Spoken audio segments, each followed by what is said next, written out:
how I like to make espresso drinks at home without an espresso machine, without a Nespresso machine. So back in 2020, I've always enjoyed, since my late teens, I've enjoyed espresso drinks. So like sweetened lattes from like Starbucks or whatnot. And then I never made them at home. It was like a special occasion thing. I would be on a road trip or for work, like maybe one morning, every once in a while I'd stop at Starbucks or Dunkin' and get a latte. And then in 2020, I was like, I didn't like spending that much money on them. So I decided, how can I make them at home? So I started getting instant espresso from the store.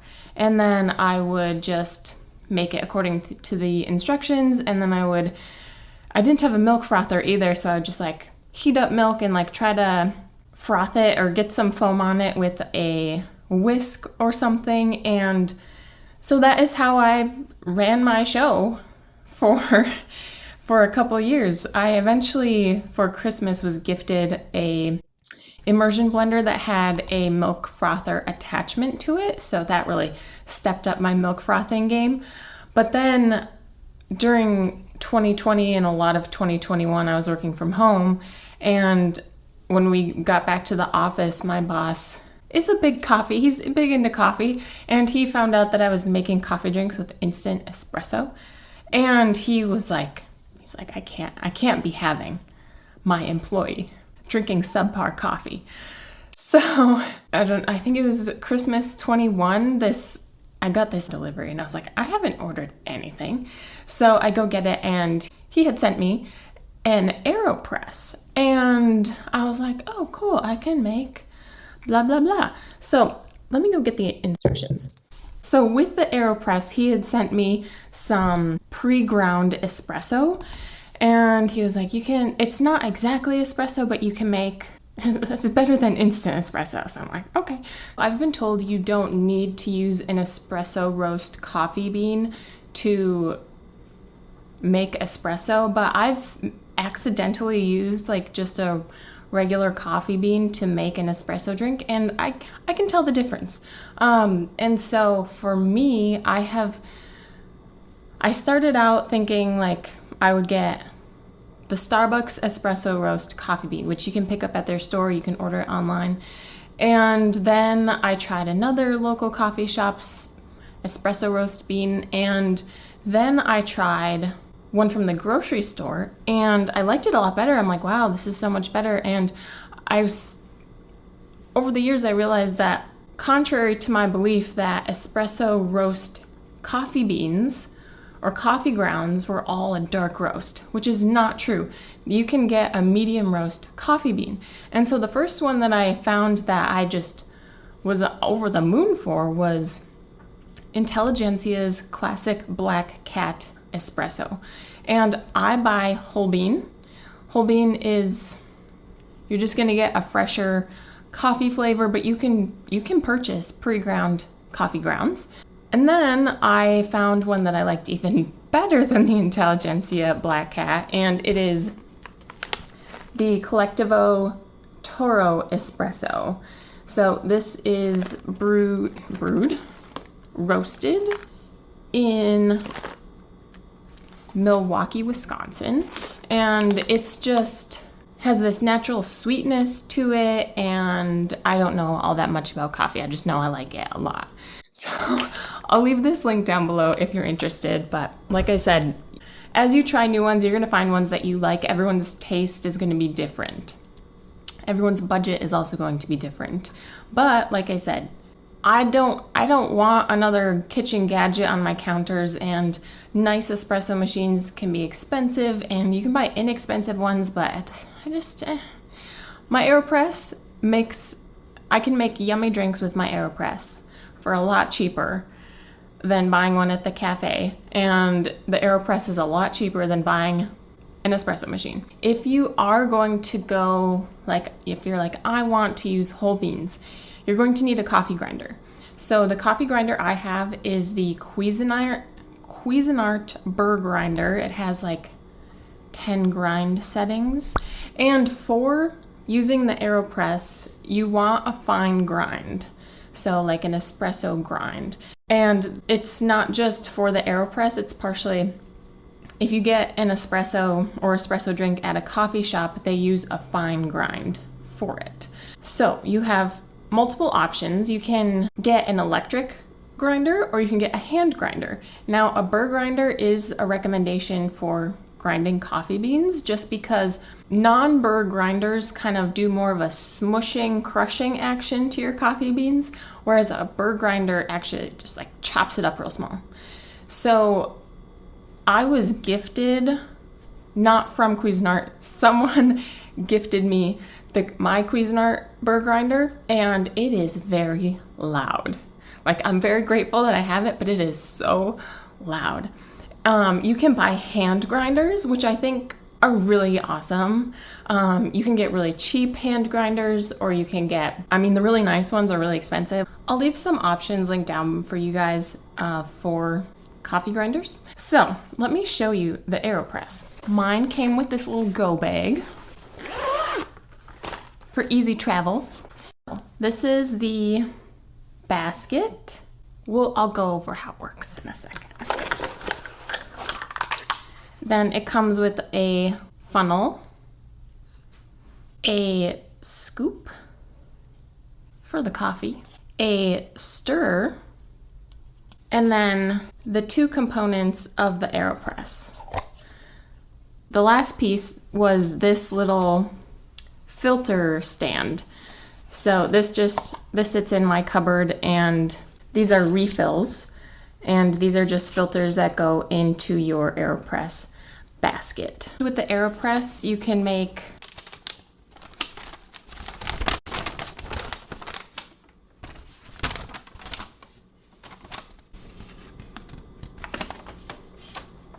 hot and cold drinks. So you can make a hot regular cup of coffee. You can do what I do and just use espresso beans and make my shot of espresso. You can do cold brew with the AeroPress, and it gives you instructions on how to do that. Espresso style, American style, latte, cold brew. So this episode is about how to make espresso at home, but you can do other things with the AeroPress. So how you're supposed to use an AeroPress isn't exactly how I use an AeroPress, and that's because the way you're supposed to use it, you have the basket with the holes, you place a filter in there. I just used mine this morning, so it's a little damp in there, but that's fine. And then you screw the basket onto the bottom. It's a short turn, and it locks into place. So then you're supposed to place this on top of your coffee mug, and then you take your scoop. You take 1 scoop of grounds for each cup of coffee you're making, and then you pour water up to the line. So if you're doing 1 cup of coffee, you put hot water up to the 1, 2 cups with 2 scoops of grounds, you go to the 2, 3, 4. But what I found happens with that is as soon as you pour the water in, it starts to drip out of the bottom. And I was like, my coffee is not getting strong enough. So I saw someone on Instagram who did theirs upside down. So how they do that, you take the body of your AeroPress, you take the plunger, put it in the top, and then just make sure you give yourself enough room for your grounds and your water. So usually I'm doing 1 to 2 scoops. So for 2 scoops, I'd give myself a little more room. And then I'll take my coffee scoop and I will put my 1 or 2 scoops into the body. Then I use a 1/4 cup of water per scoop. So if I do 1 scoop of grounds, I do 1/4 cup of hot water. The instructions say to use that stirrer you pour your water in and you stir the coffee and the water together. I don't do that. I just make sure I pour my water in and I might swirl it around to make sure all the grounds are wet. And then I don't bother it at all. And then usually at this point I'm making a hot latte. So how it works for me is it takes 1:25 for me to heat up my milk, and then I end up frothing it. So about 2 minutes my coffee grounds sit in here, which may be longer than some people may want. And then once I'm ready to press my coffee into my coffee mug, I will take my basket with its filter and I will screw it on top. And then I have my mug and I'll flip the AeroPress on top of the mug and I'll pull up on the plunger a little bit. And that just creates a vacuum so that your coffee doesn't come dripping out before you're ready to press it. Now, what makes espresso is highly dependent on the pressure used to pull the shot of espresso. The AeroPress doesn't create the amount of pressure that your espresso machine at a coffee shop uses, but it creates more pressure than if you were to just brew coffee using espresso roasted beans, or if you were to just do a pour over. So it's not technically an authentic espresso. You're not technically pulling an espresso shot, but it is pretty close. It's probably the closest thing you're gonna get before going to an espresso machine. So on top of your coffee mug, you've pulled up on the plunger, and then you just press firmly. But if you get too much resistance, give it a break and then go back to pressing it. So that is a really brief overview of how I use the AeroPress to make my espresso. The nice thing about the AeroPress is how easy it is to clean. So you've pressed your coffee, your espresso shot, and my hand is the coffee mug. You're going to take it off and flip it upside down. So you want to clean your AeroPress. What do? So what I do is I unscrew the basket and it will lift off. Your filter will be stuck to the grounds. So your grounds and your filter will be left on top. And all you need to do is take it over your garbage can, and I'm gonna take my filter off. Your grounds will be in here. I just flip it over my garbage can and I push my plunger the rest of the way down, and it just pops the grounds out into the garbage. Sometimes there'll be some grounds left on the bottom of the plunger, and I'll just take my finger and wipe those off. And then the instructions say you don't need to wash it every time you use it. I literally just rinse it off, make sure the coffee grounds are all off of it, and then I leave it to sit and dry. You can use your normal dish soap to just give it a quick wash every once in a while, but I do. Every once in a while, I'll take some soapy water and wash it, but there's nothing else touching this besides water and coffee grounds, so I just rinse it most of the time. I don't put it in the dishwasher, and then I just let it dry and it's ready for me to use the next time. Easy as that. So after you've pulled your shot of espresso, what do you do? So this is what I do. For a latte to start, I have my 1 shot of espresso and I put that with 3/4 of a cup of hot milk. For an iced latte, I do 2 shots of espresso and put that with 3/4 of a cup of milk plus ice. And the reason for that is your espresso is going to be hot and it's going to melt some of your ice. And so that is if you are going straight from making your 2 shots of espresso right into your iced milk. You need that, else you're going to have a super watery iced latte. Now, my taste has changed over the past 3 years, and a hot latte with 1 shot of espresso plus 3/4 of a cup of milk wasn't strong enough for me and I wasn't enjoying it. So what I'm at now is I like 1 shot of espresso plus a 1/2 cup of milk. And then it's strong enough for me.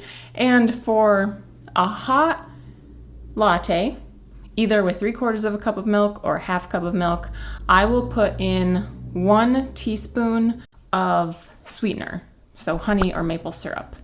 For an iced latte with 2 shots of espresso and 3/4 of a cup of milk, I will do 2 teaspoons of sweetener in the iced latte because you have 2 shots of espresso in your iced latte. And I don't literally use a teaspoon measuring spoon. I use the teaspoon of my silverware. So not a big soup spoon, but a teaspoon. For my hot latte, I would do 1 spoon. For my iced latte, I would do 2 spoons. Now with the hot latte that I do now, which is closer to a flat white, and a flat white has less milk than a latte and less foam. It's not really foam. Less froth than a latte does, so a flat white is just stronger. So that's what I consider my less milky latte now, is closer to a flat white. Even though I do froth my milk a little bit, I will put 2/3 of my physical teaspoon of, usually right now I'm using honey or plain sugar into that, or else it's too sweet. If you're someone who really enjoys coffee shop lattes, there are syrups that you can buy. So Torani is one that you can easily find in many grocery stores. They typically have caramel and vanilla and maybe a few others. But one common syrup brand that is used in a lot of coffee shops is Monin. And if you do prefer like Starbucks, their syrups, you can buy Starbucks coffee syrups. And oftentimes coffee shops will let you purchase a bottle of syrup right from them. It may not be like on display, but ask them and they may be able to sell it to you. So those are just 2 options. Again, if you're making an Americano, that's going to work differently. And I'm not going to give you advice on making your Americano just because I've never done it, so I don't want to pretend that I know what I'm telling you to do. There are tons of YouTube videos out there and tons of recipes just on like blogs or the internet. Just Google it or YouTube it, like how to make espresso drinks at home using an AeroPress, and you're going to find information out there. So this episode isn't the end-all be-all of making espresso drinks at home, but hopefully you will find it useful. So why do I do that? Well, because I have found, one, it's cheaper to make espresso drinks at home versus going to a coffee shop. I still love going to a coffee shop and getting one of their espresso drinks. However, what I've noticed as my tastes have changed and I've come to enjoy some of the authenticity of coffee alone, that if I order a sweetened latte at Starbucks, at Dunkin', they're too sweet. They like put too much syrup in them, and then they're too weak, like they're too milky, and I can hardly taste the espresso. So if I do go out, I get an extra shot of espresso on top of what they're already going to put in the drink, and I'll ask for oftentimes like 1 less pump of syrup than they normally would. I will leave the link to the AeroPress down below. It already comes with everything you need. It comes with a pack of filters. I use unbleached filters. I found the unbleached ones on Amazon. The bleached ones are just white. Some people like that, and they tend to be cheaper, but I think with your AeroPress you get like 150 or 200, or maybe it's just 100, but it lasts you a long time. So even if you were making two drinks every day, that's 50 days, a month and a half that it's going to last you. In recap, making espresso drinks at home for cheaper. Use an AeroPress, find a coffee bean that you really enjoy, mix up your sweeteners, maple syrup, honey, purchase syrups, and it's just, AeroPress takes up less room. It's like I said, it's not exactly an espresso because you don't have that pressure to create the crema on top, which is a different story. Get a little handheld milk frother. You can use whatever milk you want, and it's just so much cheaper, takes up less room, less noisy, and saves you time. So, not the ideal way to make espresso drinks at home, but a cost-efficient way to make espresso drinks at home. And I'm perfectly happy with it. And other people may be a little more particular about their coffee, and so maybe this isn't for them. But if you found this episode helpful, and you know someone who loves coffee drinks, espresso drinks, but they don't love the price tag of going out and getting them, and they don't want to purchase an espresso machine for home, share this episode with them.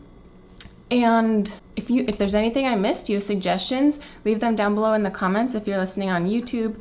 And be sure to subscribe for more content, follow if you're listening on podcasts, leave a rating and review if you're so inclined. And if you missed last week's episode, go ahead, click here on screen, or I will leave it linked down below in the show notes for you guys, and I will see you guys there. But don't forget that Jesus loves you and he wants a relationship with you.